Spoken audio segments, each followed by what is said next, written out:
everyone, I am LAGUNERO and today we're gonna talk about formalization of a structure. But before we proceed to our third discussion, I am expecting you to be able to explain the formalization of its structure by Hoy&Sweetland, its positive and negative consequences, compare and describe formalization and centralization by Paul Adler and Brian Bruitt. Formalization of a structure. According to Hoy&Sweetland, they propose an enabling, hindering continuum to examine the structure of schools, suggesting that it is the kind of a structure rather than the amount of the structure. In describing the advantages and disadvantages of a structure, it is crucial. The opposing perspective on the effects of the bureaucracy on people are shown through organizational research. The negative side, bureaucracy alienates, fosters dissatisfaction, stifles creativity, and demotivates employees. While in positive side, bureaucracy provides needed guidance, clarifies responsibility, reduces role stress, and helps individuals feel and be more effective. How can we recognize and solve these two views?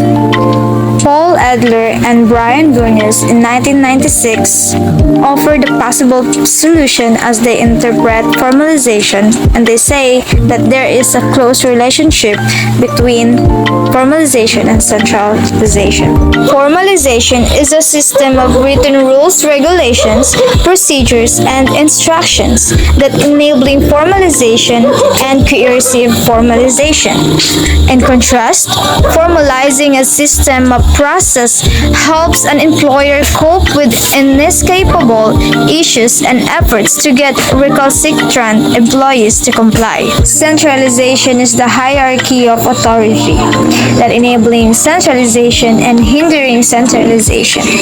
While enabling centralization aids in problem solving, it does so in a flexible, collaborative manner as opposed to an automatic, inflexible manner. The hierarchy impedes creativity and uses power to control rather than assisting in problem solving, and it also hinders centralization.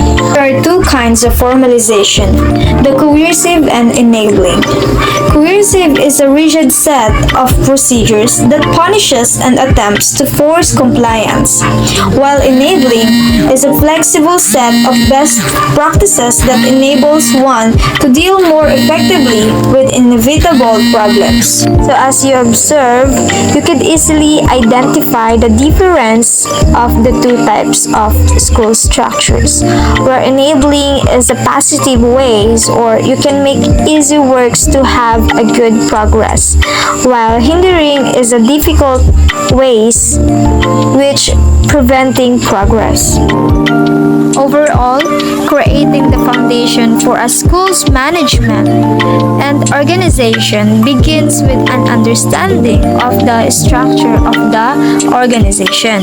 It gives each employee at a specific school a clear framework outlining their norms and duties, and it demonstrates how they cooperate with one another to accomplish the school's objectives. In other words, the organizational structure of a school reflects the working relationships with that direct its operations.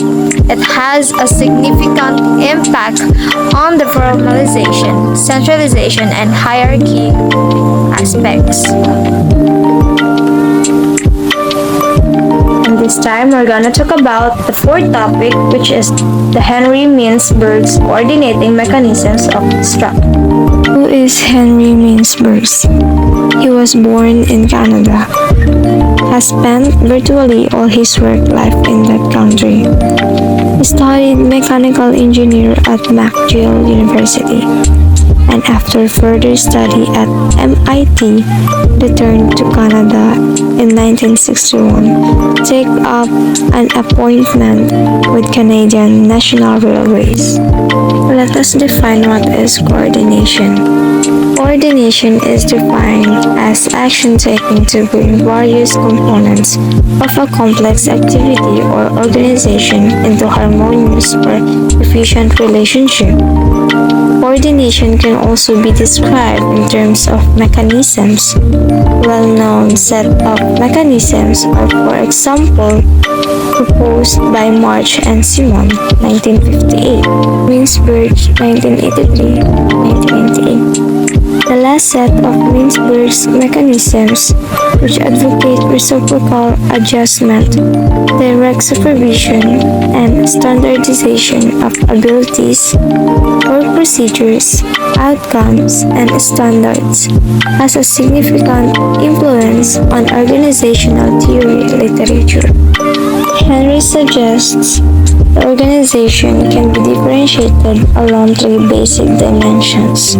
First is the key part of organization. That is, the part of organization that plays the major role in determining its success or failure. Second is the primed coordinating mechanism. That is, the major method of organization uses to coordinate its activities. And last is the type of decentralization used, that is, the extent to which the organization involves subordinates in the decision-making process. Using the three fundamental dimensions, Mintzberg suggests that the organization can be categorized into one of 5 structural configurations depending on the strategy it chooses and the degree to which it implements that strategy. Simple structure, machines, bureaucracy, professional bureaucracy, and decisionalized form and advocacy. Let us define the three basic dimensions. First is the key part of the organization. We have the strategic apex, the operative core, the middle line, the techno structure, and the support staff. The strategic apex is top management and it supports staff, while the operative core are the workers who actually carry out the organization's tasks. The middle line is the middle and lower level management. The techno structure are analysts such as engineers, accountants, planners, researchers, and personnel management, while the support staff are the people who provide indirect services. The second dimension is prime coordinating mechanisms, or have direct supervision, standardization of work, standardization of skills, standardization of output, mutual adjustments. Direct supervision means that one individual is responsible of the work of others. Second, the standardization of work.